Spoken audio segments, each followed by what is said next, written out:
Talk about the Steelers, and there was a play call in this game that just was a head scratcher.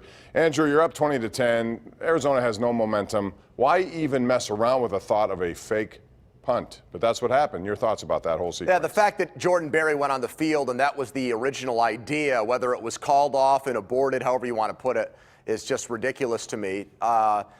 Between that, Bob, and why are they throwing a wide receiver screen on second down? Oh, was that I mean, bad? you had two examples in this game where the Steelers, I thought, tried to give the game back to the Cardinals, and thankfully, only one time the fake punt did they take advantage of it. Yeah, you know, that fake punt was emblematic of the other two times they did that with Duck, Andrew, in the two previous weeks. On that third down play in Cincinnati where he ended up throwing it away instead of taking a sack. And then last week against Cleveland when he did the same thing. I just feel like the coaches are allowing the players in these instances to put themselves in bad situations where they can screw themselves up and screw the team up. Like, don't give Devlin Hodges the chance to throw a bad ball there. He's not Big Ben.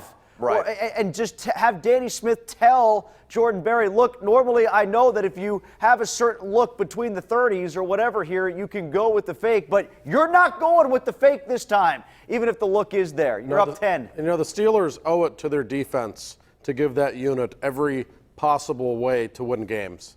This is a great defense. It might be the best in the NFL right now. And they're not winning games because of their offense, okay?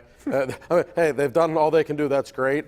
But you have to know who you are. Josh Tomlin kicked to Lamar Jackson in overtime. He believed in his defense so much. Well, think about that. He did, but the fake punt, it never even should have been considered at that point in the game. It was outrageous, and no matter if it was Tomlin's call, if it was Barry's call, whoever, they dodged a bullet there. That would have been a gigantic story if they lost that game. If that's strictly Jordan Berry's call, don't you think Tomlin goes more insane on him on the sideline than what we saw? I do. I think he and Danny Smith were complicit in that. All right, we are talking about the Buffalo Bills. That's next up because that game is now flexed to a night game, and it's huge because now with Buffalo losing, the Steelers do have a chance to move up and tie them and then own the tiebreaker. So, Tim Benz, tell me about this matchup. You indicated this is a tremendous defense, and they made it tough at times today for Lamar Jackson. So I'm just curious what your expectations are of the Steelers' offense going into this game. Very low scoring. I think it's going to be a step up in challenge for Devlin Hodges, as I mentioned before. I think this is going to be one where the Steelers' defense has to outlast the other defense. And I also think that this is a situation here for the Steelers' run game to really have to emerge and take some of the load off of Hodges so he doesn't have to go 16 of 19 or hope for a special teams pop to get them into the end zone. This is like that Spider-Man meme where they're both pointing at each other. These teams are mirror images. It's crazy, Bob. But these are games the Steelers win and the Bills lose. I mean, I don't think the Bills are ready for prime time. It's the first time Al Michaels is going to call one of their games since 2007, Bob. I looked a lot different back then. I don't know about you. You don't age. But the Steelers win these types of games and the Bills lose them. No, and I will say this. Josh Allen is great outside of the pocket. We know that. The Steelers struggled in Cleveland with Baker Mayfield. They've clearly made some adjustments. What did Murray have? 2 yards rushing today, I think we were saying? He did. Clearly, they have made adjustments, much more disciplined on the pass rush.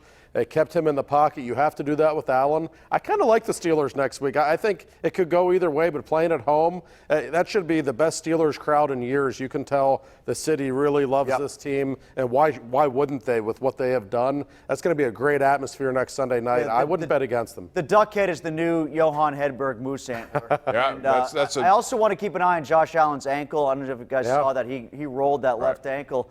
And see how that thing swells up this week. We'll see if it does. He returned after that, but he was not good until the very end. Then he got hot at the end when I think they were playing a prevent defense. All right, now let's go around the horn. It's time for this week's Smooth Moves, brought to you by Pittsburgh's largest supplier of the smoothest granite, marble, and quartz countertops you're going to find anywhere.